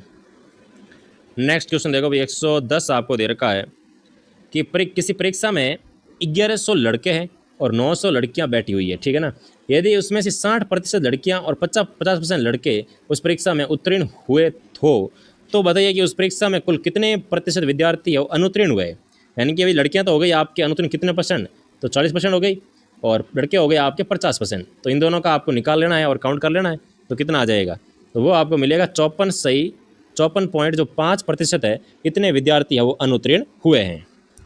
नेक्स्ट क्वेश्चन देखो, 111 आपको दे रखा है, किसी वर्ग की प्रत्येक भुजा में 25% की वृद्धि करने पर उसके क्षेत्रफल पर क्या प्रभाव पड़ेगा। अगर वर्ग की प्रत्येक भुजा में अगर आप 25% की वृद्धि करते हैं तो उसके क्षेत्रफल में आपको मिलेगा 56.25% की वृद्धि देखने को मिलेगी, 56.25% की वृद्धि, ऑप्शन नंबर 2। नेक्स्ट क्वेश्चन देखो भाई, option number sir question number 112 आपको दे रखा है, किसी वस्तु के क्रय मूल्य व विक्रय मूल्य का अनुपात 2:3 है तो लाभ या हानि प्रतिशत होगा। यानी कि क्रय मूल्य और विक्रय मूल्य का अनुपात जो है वो आपको 2:3 दे रखा है, यानी कि आपके 1 का लाभ हो रहा है जो कि कितने पे, 2 पे। तो 2 पे 1 का लाभ हो रहा है, कितना हो गया फिर बताओ, सीधे बता दो आप। 2 का 1 लाभ है तो आधा लाभ हो गया, यानी कि आप कह सकते हैं इसमें कितना हो जाएगा, 50% का लाभ हो जाएगा। Option number 1। नेक्स्ट क्वेश्चन देखो 113 आपको दे रखा है, 5 वस्तुओं का विक्रय मूल्य 6 वस्तुओं के क्रय मूल्य के बराबर है। यानी कि जो 5 वस्तुओं का विक्रय मूल्य है वो आपके 6 वस्तुओं के क्रय मूल्य के बराबर है, तो हानि या फिर लाभ प्रतिशत ज्ञात कीजिए। तो इसमें आपका आ जाएगा 20% का लाभ। कितना लाभ हो जाएगा, तो 20% का लाभ इसमें आ जाएगा भाई। नेक्स्ट क्वेश्चन देखो 114 आपको दे रखा है, किसी वस्तु को 5700 रुपये में बेचने पर लाभ होता है तथा 4500 रुपये में बेचने पर हानि होती है। यदि हानि लाभ का 200% हो तो वस्तु का क्रय मूल्य होगा। अगर हानि है वो लाभ का 200% है तो वस्तु का क्रय मूल्य क्या होगा, तो वो आपके इसमें आ जाएगा, वस्तु का जो क्रय मूल्य है वो आ जाएगा आपके 47 रुपये। इनका ऑप्शन नंबर 4। नेक्स्ट क्वेश्चन देखो भाई 115 आपको दे रखा है, 115 आपको दे रखा है कि सही कथनों की पहचान कीजिए। तो सही कथन कौन सा, उसकी आपको पहचान करनी है। पहला कथन दे रखा है, देखो 200 रुपये वाली एक वस्तु को 25% हानि पर बेचने पर विक्रय मूल्य 250 रुपये होगा। यानी कि अगर आप हानि पर बेच रहा है तो बढ़ कैसे रहा है भाई, तो ऑप्शन नहीं, तो पहला ही गलत हो गया। और फिर दे रखा है यदि क्रय मूल्य 56.25 रुपये और लाभ 20% हो तो विक्रय मूल्य 67.50 रुपये होगा। बिल्कुल सही है। और यदि क्रय मूल्य विक्रय मूल्य का 96% हो तो लाभ है वो 4% होगा। ये भी बिल्कुल सही है। तो इसमें आपका नहीं, लाभ है वो 4% कैसे होगा भाई, क्रय मूल्य जो है वो विक्रय मूल्य का 96% है, तो इसमें आपके लाभ तो बिल्कुल भी नहीं होने वाला, तो ये आपको हो जाएगा गलत। ठीक है। 4 नंबर आपको दे रखा है कि क्रय मूल्य बराबर 100/100 प्लस लाभ प्रतिशत, 100/100 प्लस लाभ प्रतिशत गुणा विक्रय मूल्य। तो ये बिल्कुल आपके इसमें क्रय मूल्य का फॉर्मूला सही रहने वाला है। तो इसमें आपके आ जाएगा 2 और 4, यानी कि ऑप्शन नंबर 3 जो है ये इसमें आपके करेक्ट हो जाएगा कि केवल 2 और 4। नेक्स्ट क्वेश्चन देखो 116 आपको दे रखा है, 0.04 की घात -25 का मान होगा। तो -25 का मान इसमें आपके आ जाएगा कि जैसे माइनस है इसका मतलब है कि बट्टा में आ जाएगा भाई, यानी कि 1/0.04 की पावर कितनी आ जाएगी, 25 आ जाएगी। तो इसमें अगर आप इसको सॉल्व करोगे तो आपको इसका आंसर मिलने वाला है 3125, यानी कि ऑप्शन नंबर 2। नेक्स्ट क्वेश्चन देखो 117 आपको दे रखा है कि यदि 49a² माइनस b² बराबर 49a² माइनस b बराबर 7a प्लस 1/2 और 7a माइनस 1/2 हो तो b का मान होगा। तो इसमें b का मान क्या रहने वाला है, तो वो आ जाएगा आपके b का मान 1/4 हो जाएगा, यानी कि ऑप्शन नंबर बी।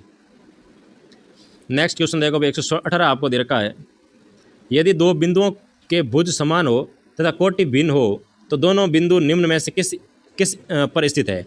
यानी कि इनकी जो है दो बिंदुओं की भुज है वो समान है लेकिन कोटि है वो अलग अलग है, तो इसका मतलब है कि वो किस अक्ष पर स्थित है। तो इसमें आपके आंसर आ जाएगा कि वो दोनों बिंदु है वो वाई अक्ष के समांतर रेखा पर है। ठीक है ना, तो वाई अक्ष के समांतर रेखा पर है, यानी कि वो इसमें आपके कोटि तो भुज अगर समान आ जाएगा लेकिन कोटि है वो अलग अलग होने वाली है। तो ऑप्शन नंबर आ जाएगा 3। नेक्स्ट क्वेश्चन देखो 119 आपको दे रखा है, वह संख्या जो दो अलग अलग तरीकों से दो पूर्ण घन संख्याओं के रूप के योग के रूप में व्यक्त की जा सकती है कहलाती है। यानी कि वह संख्या जो दो अलग अलग तरीकों से दो पूर्ण घन संख्याओं के योग के रूप में व्यक्त की जा सकती है तो वह कहलाती है। तो वह संख्या आपके इसमें आ जाएगी भाई हार्डी रामानुजन संख्या।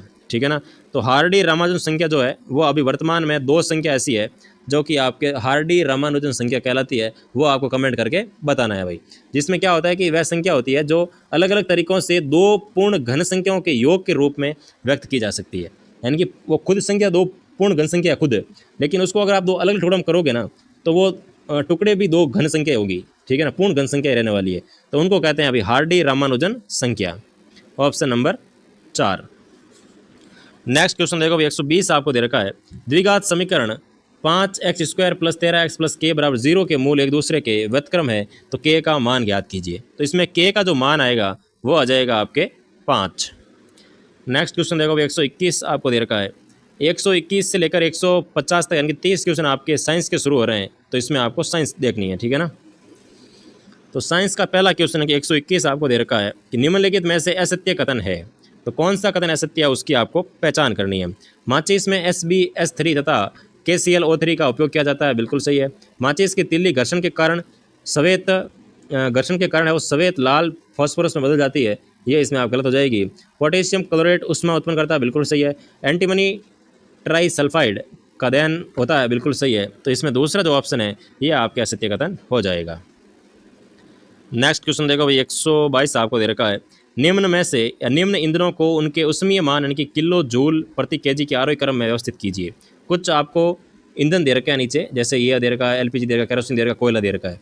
इसमें ऊष्मीय मान के आरोही क्रम, आरोही क्रम का मतलब है कि कम कौन सा है, इससे ज़्यादा, फिर इससे ज़्यादा, फिर इससे ज़्यादा, यानी कि बढ़ते हुए क्रम में आपको बताना है। तो सबसे कम ऊष्मीय मान सबसे पहले आएगा, फिर उससे ज़्यादा, फिर उससे ज़्यादा, फिर उससे ज़्यादा, ठीक है ना। तो सबसे कम जो है वो आ जाएगा आपके कोयले का, ठीक है, बिल्कुल कहने की बात नहीं है। सबसे कम ऊष्मीय मान आपके कोयले का रहने वाला है, डी। फिर आ जाएगा आपके केरोसिन का, यानी कि आ जाएगा बी। इसके बाद आ जाएगा आपके CH4 यानी कि मीथेन का, ए आ जाएगा। फिर आ जाएगा आपके LPG यानी कि सी। फिर आ जाएगा आपके हाइड्रोजन यानी कि ई। तो इसमें आपके ये होता है, जैसे उसमें मान पूछा है ना, तो ये देख लेना कि कौन सी उस ईंधन को जलाने पर धुआं जो है वो सबसे कम निकलता है। तो सबसे कम धुआं निकल रहा है, इसका मतलब उसका ऊष्मीय मान सबसे अधिक है। और धुआं अगर ज़्यादा निकल रहा है, इसका मतलब है कि उसका ऊष्मीय मान जो है वो सबसे कम है। तो कोयला जलेगा तो धुआं निकलेगा, केरोसिन से भी धुआं निकलता है, और मीथेन जलेगा धुआं निकलने वाला, क्योंकि कार्बन निकलने वाली है। LPG से कम निकलता है, फिर हाइड्रोजन से बिल्कुल कम निकलता है भाई, ठीक है ना। तो ये आ जाएगा A, C और E, option number 2। Next question देखो, 123 आपको दे रखा है। बीकर ABCDE में निम्न पदार्थ लिए गए हैं, इनमें से अभिक्रिया संभव है। तो कौन सी अभिक्रिया संभव है वो आपको इसमें बतानी है, और इसमें से आपको सही चूज करके आंसर भी देना है। सबसे पहले दे रखा है beaker, copper sulphate plus zinc का टुकड़ा, कॉपर सल्फेट प्लस लोहे की कील, जिंक सल्फेट प्लस तांबे की छिलन, आयरन सल्फेट प्लस तांबे की छिलन, जिंक सल्फेट प्लस लोहे की कील। तो इसमें आपका जाएगा बीकर नंबर ए और बीकर नंबर बी के अंदर अभिक्रिया है वो हो जाएगी, यानी कि ऑप्शन नंबर 4। नेक्स्ट क्वेश्चन देखो, अधातु जिसका उपयोग शुद्ध जल शुद्धिकरण प्रक्रम में किया जाता है, यानी कि एक ऐसी अधातु है जिसका उपयोग जल शुद्धिकरण के प्रक्रम में किया जाता है। तो वो आपके इसमें आ जाएगी जो क्लोरीन है भाई, इसका उपयोग है वो जल शुद्धिकरण के प्रक्रम में किया जाता है, ऑप्शन नंबर 3। नेक्स्ट क्वेश्चन देखो भाई, 125 आपको दे रखा है। जैम एवं स्क्वैश बनाने में प्रयुक्त सामान्य परिरक्षक है। तो जैम और जो स्क्वैश बनाया जाता है, इसको बनाने के लिए प्रयुक्त किया जाने वाला जो सामान्य परिरक्षक है वो कौन सा है, तो वो आ जाएगा इसमें सोडियम बेंजोइट। सोडियम जो बेंजोइट है, इससे ये बनाया जा सकता है। नेक्स्ट क्वेश्चन देखो भाई, 126 आपको दे रखा है। निम्न में से असत्य कथन है, कौन सा कथन असत्य है उसका आपको चयन करना है। साबुन का जलीय विलयन क्षारीय होता है, बिल्कुल सही है। अपमार्जक का जलीय विलयन उदासीन होता है, बिल्कुल सही है। अपमार्जक जैव निम्नीकारक होते हैं, ये आपके इसमें हो जाएगा असत्य है, जैव निम्नीकारक नहीं होते हैं भाई। अपमार्जक निर्माण में सह उत्पाद है वो ग्लिसरॉल प्राप्त नहीं होता है, बिल्कुल ग्लिसरॉल प्राप्त नहीं होता है। तो ऑप्शन हो जाएगा आपके इसमें 3। नेक्स्ट क्वेश्चन देखो, 127 आपको दे रखा है। मीथेन में कितने मोलों के दहन से 22 ग्राम CO2 प्राप्त की जाती है, यानी कि मीथेन के कितने मोल है उसके दहन से 22 ग्राम CO2 प्राप्त होती है। तो वो इसमें आप क्या जाएगा कि 0.5 मोल से 22 ग्राम CO2 प्राप्त होती है। नेक्स्ट क्वेश्चन देखो भाई, 128 आपको दे रखा है। क्रोमिल क्लोराइड का सूत्र है, तो क्रोमिल क्लोराइड का सूत्र जो है वो आपके इसमें आ जाएगा CrO2Cl2। CrO2Cl2 जो है ये आपके क्रोमिल क्लोराइड का सूत्र रहने वाला है। नेक्स्ट क्वेश्चन देखो भाई, 129 आपको दे रखा है। NaHSO4 लवण का जलीय विलयन होगा। NaHSO4 जो लवण है, इसके जलीय विलयन का लवण का जलीय विलयन क्या रहने वाला है, तो वो आ जाएगा इसका जलीय विलयन जो है वो इसमें अम्लीय रहने वाला है, यानी कि ऑप्शन नंबर 1। नेक्स्ट क्वेश्चन देखो भाई, 130 आपको दे रखा है। निम्न में से क्रिस्टल जल रहित अणु है, तो क्रिस्टल जल रहित अणु कौन सा है, तो वो आ जाएगा आपके बेकिंग पाउडर जो है ये आपके क्रिस्टल जल रहित अणु रहता है, ऑप्शन नंबर 3। नेक्स्ट क्वेश्चन देखो भाई, 131 आपको दे रखा है। निम्न में से सर्वाधिक अम्लीय ऑक्साइड है, तो सर्वाधिक अम्लीय अगर ऑक्साइड देखा जाए तो वो आपके रहता है CO2, option number 2। Next question देखो भाई, 132 आपको दे रखा है। निम्न धातुओं की क्रियाशीलता का सही क्रम है, तो क्रियाशीलता का जो सही क्रम है वो आ जाएगा पोटेशियम, मैग्नीशियम, मैग्नीज, फेरस और कैडमियम, यानी कि ऑप्शन नंबर 1 जो है ये इसमें आपकी क्रियाशीलता का बिल्कुल सही क्रम रहने वाला है। नेक्स्ट क्वेश्चन देखो, 133 आपको दे रखा है। अभिक्रिया N2 + H2 MO और NH3 के स्टोइकियोमेट्रिक गुणांक क्रम से है। तो स्टोइकियोमेट्रिक जो गुणांक होता है वो इसमें आ जाएगा आपके 1, 3, 2 इसमें आपके स्टोइकियोमेट्रिक गुणांक रहने वाला है भाई। नेक्स्ट क्वेश्चन देखो भाई 134 आपको दे रखा है 3O2 UV किरणों की उपस्थिति में 2O3 यानी कि ओजोन में ओजोन का बनना, ये आपके कौन सा परिवर्तन रहने वाला है? तो इसमें आ जाएगा आपके रासायनिक परिवर्तन रहने वाला है। यानी कि जो ऑक्सीजन जो है ये आपके पैराबैंगनी किरणों की उपस्थिति में ओजोन बन जाती है, तो वो कौन सा हो जाएगा? रासायनिक परिवर्तन हो जाएगा भाई। नेक्स्ट क्वेश्चन देखो भाई 135 आपको दे रखा है अतिचालक बनाने में प्रयुक्त होता है। तो अतिचालक बनाने के लिए आपको फ्लोरीन का उपयोग किया जाता है, यानी कि जो फ्लोरीन है कार्बन का अपर रूप, इसका उपयोग अतिचालक बनाने के लिए किया जाता है। Option number 4। नेक्स्ट क्वेश्चन देखो भाई 136 आपको दे रखा है चुंबकीय अनुनाद प्रतिबिंब यानी कि MRI में प्रयुक्त तत्व है। तो चुंबकीय अनुनाद प्रतिबिंब जो MRI जो है इसमें आपके हीलियम का प्रयोग किया जाता है, यानी कि option number 2 helium. Next question देखो भाई 137 आपको दे रखा है निम्न में से अम्लीय यौगिक है। तो कौन सा यौगिक अम्लीय है वो आपको चयन करना है। तो इसमें आ जाएगा आपके BOH3 जो है ये आपके अम्लीय यौगिक रहने वाला है। नेक्स्ट क्वेश्चन देखो भाई 138 आपको दे रखा है क्लोर सार अभिक्रिया है। तो क्लोर सार जो अभिक्रिया है ये आपके रहने वाली है सोडियम क्लोराइड का जल अपघटन, यानी कि ऑप्शन नंबर 1 सोडियम क्लोराइड का जो जल अपघटन है ये आपके क्लोर सार अभिक्रिया इसमें हो जाएगी। नेक्स्ट क्वेश्चन देखो भाई 139 आपको दे रखा है निम्नलिखित में से द्विपरमाणुक नहीं है। निम्नलिखित में से द्विपरमाणुक नहीं है तो वो आ जाएगा आपके इसमें एल्यूमिनियम, यानी कि ऑप्शन नंबर 2। कौन सा द्विपरमाणुक नहीं है? तो एल्यूमिनियम जो है ये आपके द्विपरमाणुक नहीं रहने वाला। नेक्स्ट क्वेश्चन देखो 140 आपको दे रखा है कि दो कारें A तथा B एक समतल सड़क पर एक सीधी रेखा में गति कर रही है जिसका दूरी समय आलेख चित्र में दिखाया गया है। सही कथन का चयन कीजिए। तो कौन सा कथन सही है उसका आपको चयन करके इसमें लिखना है भाई, ठीक है ना। पहला दे रखा है कार A की चाल कार B की चाल से अधिक है। कार A की जो चाल है वो कार B की चाल से अधिक है, तो इसमें आपको हो जाएगा गलत, क्योंकि ये इस तरफ डिस्टेंस दे रखी है तो ज़्यादा डिस्टेंस किसकी लग रही है? B ज़्यादा लग रही है भाई। समय तो A का B का कम है लेकिन दूरी इसने ज़्यादा तय की है, ठीक है। और A ने समय ज़्यादा लिया है लेकिन दूरी इसने कम तय की है, तो इसमें कह सकते हैं कि A की जो चाल है वो कम है न कि B की। कार A की चाल कार B की चाल से कम है, बिल्कुल सही है। कार A की जो चाल है वो कार B की चाल से क्या है? कम है भाई। तो ऑप्शन नंबर 2 इसका बिल्कुल करेक्ट हो जाएगा। नेक्स्ट क्वेश्चन देखो भाई 141 आपको दे रखा है एक धावक आर्तेजिया के वर्ताकार पथ पर वर्ताकार पथ का 2/4 भाग तय करके रुक जाता है। धावक द्वारा तय की गई दूरी तथा उसके विस्थापन का अनुपात होगा। तो तय की गई दूरी जो आएगी वो इसमें आ जाएगी आपके 3 पाई, और जो विस्थापन तय किया गया वो आ जाएगा 2√2, यानी कि ऑप्शन नंबर 3। नेक्स्ट क्वेश्चन देखो भाई 142 आपको दे रखा है एक कार U मीटर प्रति सेकंड के एक समान वेग से गतिमान है। ब्रेक लगाने पर कार में A मीटर प्रति सेकंड स्क्वायर का मंदन उत्पन्न होता है। तो कार के विरामावस्था में आने से पूर्व तय की गई दूरी होगी मीटर में। तो ये जो दूरी होने वाली है वो आ जाएगी आपके U²/2a, यानी कि ऑप्शन नंबर 4 जो है ये इसका एकदम करेक्ट हो जाएगा। नेक्स्ट क्वेश्चन देखो भाई 143 आपको दे रखा है एक 40 मीटर ऊंची मीनार से एक गेंद को गिराया जाता है। तो ये गेंद किस वेग से धरातल से टकराएगी? तो ये गेंद जो है वो किस वेग से धरातल से टकराएगी? तो गुरुत्वीय त्वरण G = 10 मीटर प्रति सेकंड हो तो इसमें आपके जो गेंद है वो 28.2 मीटर प्रति सेकंड के वेग से धरातल से टकराने वाली है। तो ऑप्शन नंबर B।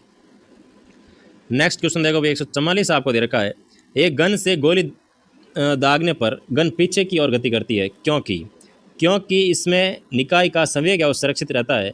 तो इसमें आपका जाएगा ऑप्शन नंबर 3, क्योंकि इससे निकाय का संवेग क्या रहता है? सुरक्षित रहता है। नेक्स्ट क्वेश्चन देखो भाई 145 आपको दे रखा है एक 2000 kg की बस 36 किलोमीटर प्रति घंटे की चाल से गतिमान है। इस पर ब्रेक लगाने पर 10 मीटर दूर जाकर रुक जाती है। तो ब्रेक द्वारा उत्पन्न मंदन जो बल है इसका मान क्या होने वाला है? तो मंदन बल का जो मान है वो आ जाएगा आपके 10,000 Newton, option number 2। Next question देखो भाई 146 नंबर क्वेश्चन आपको दे रखा है कि एक वाहन 2.5 मीटर प्रति सेकंड के वेग से चल रहा है तथा वाहन का संवेग 6000 kg मीटर प्रति सेकंड है। तो वाहन का द्रव्यमान होगा। तो इसमें जो वाहन का द्रव्यमान रहने वाला है वो आ जाएगा आपके कितना? 2400 kg इसमें हो जाएगा, option number D। Next question देखो भाई 147 आपको दे रखा है, न्यूटन की गति के तृतीय नियम के अनुसार सही विकल्प का चयन कीजिए। तो न्यूटन की तृतीय गति का तीसरा जो नियम है उसके अनुसार कौन सा कथन है वो सही है, उसका आपको चयन करके लिखना है।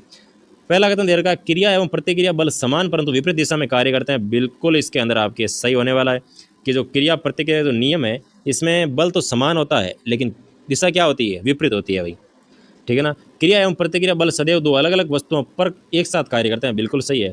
तो इसमें आपके दोनों ही कथन क्या रहने वाले हैं, सही रहने वाले हैं। नेक्स्ट क्वेश्चन देखो भाई 148 नंबर आपको दे रखा है, बल का मात्रक है। तो बल का मात्रक एक तरह से न्यूटन भी होता है लेकिन दूसरा जो मात्रक देखा जाए तो वो आता है केजी मीटर प्रति सेकंड स्क्वायर, केजी मीटर प्रति सेकंड स्क्वायर, यानी कि एफ बराबर एम ए लेते हो तो एम का तो हो गया आपके केजी और त्वरण होता है इसका होता है मीटर प्रति सेकंड स्क्वायर। तो ये भी बल का मात्रक होता है और ऐसे देखा जाए तो बल का मात्रक न्यूटन होता है और एक और होता है जिसका नाम है डाइन। तो ये डाइन भी ध्यान रखना है भाई आपको, ठीक है ना। तो इसमें आ जाएगा आप केजी मीटर प्रति सेकंड स्क्वायर। नेक्स्ट क्वेश्चन देखो भाई 149 आपको दे रखा है, एक समान त्वरण से गतिमान एक बस का वेग समय ग्राफ दिया गया है। तो बस द्वारा प्रथम 10 सेकंड में तय की गई दूरी होगी। तो प्रथम 10 सेकंड में तय की गई दूरी जो है वो आपके देखो 10 सेकंड और ये दूरी आ जाएगी आपके 20। तो इसमें आपको मीटर पर सेकंड का वेग दे रखा है, आपको दूरी ज्ञात करनी है। तो वेग आपके पास है और समय आपके पास है, तो इसमें आप अगर गति वाला फॉर्मूला लगाओगे, गति समीकरण वाला, तो इसमें आपको मिल जाएगा दूरी आ जाएगी आपके 100 मीटर। कितनी आ जाएगी भाई, तो दूरी आ जाएगी आपके 100 मीटर, ऑप्शन नंबर 3। तो आज का लास्ट क्वेश्चन है भाई। तो अभी तक अगर आपने चैनल को सब्सक्राइब नहीं किया है तो अभी जाओ, तुरंत जाओ और सब्सक्राइब के बटन पर खींच के मुक्का मार दो और उसको सब्सक्राइब कर दो।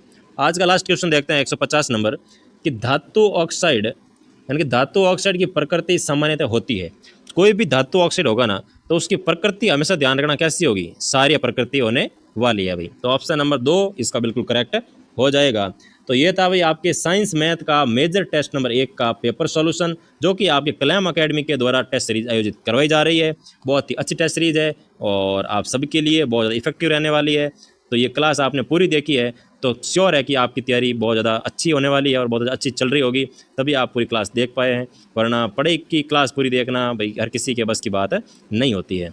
आपने पूरी क्लास देखी है तो बहुत ही अच्छी बात है, आपकी तैयारी बहुत अच्छी होने वाली है और ऐसे ही आप कंटिन्यू तैयारी करते रहिएगा ताकि 2026 के अंदर आप एक टीचर बन जाओ, ठीक है ना। ओके, फिर मिलते हैं नेक्स्ट क्लास के अंदर। Thank you so much.